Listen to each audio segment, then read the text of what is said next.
Washing machine का spin drum washing machine के अंदर की बॉडी से टकराते हैं, जिसके कारण वॉशिंग मशीन बहुत ज़्यादा वाइब्रेट होता है।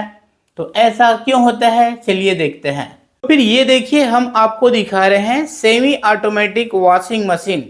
इसमें कई बार ऐसा होता है कि ये जो ड्रायर है, ड्रायर के ड्रम है, उसमें जब हम कपड़े सुखाते हैं, ड्राई करते हैं, तब ये जो ड्रम है वो एक दूसरे बॉडी में ऐसे जाकर बहुत ज़्यादा टकराता है और वॉशिंग मशीन जो है वाइब्रेट करता है। तो आखिर ऐसा क्यों होता है? देखिए, जब हम ड्रायर में कपड़े डालते हैं थोड़े से ही,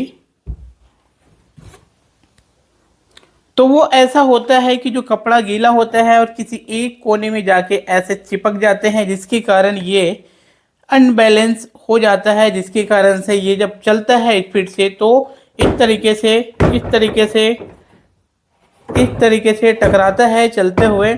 तो इसके लिए जब हमारे पास कपड़े कम हो ड्राई करने के लिए, तब हमें ये जो स्पिन कैप होता है इसका यूज़ करना चाहिए, ताकि हम कपड़े कम है तो इस स्पिन कैप को इस तरीके से लगाकर इसे अच्छे से दबा दें, ताकि जो भी थोड़े से कपड़े हैं वो उतने जगह में ही आ जाए और बिल्कुल बराबर बीचों बीच सेंटर में हो।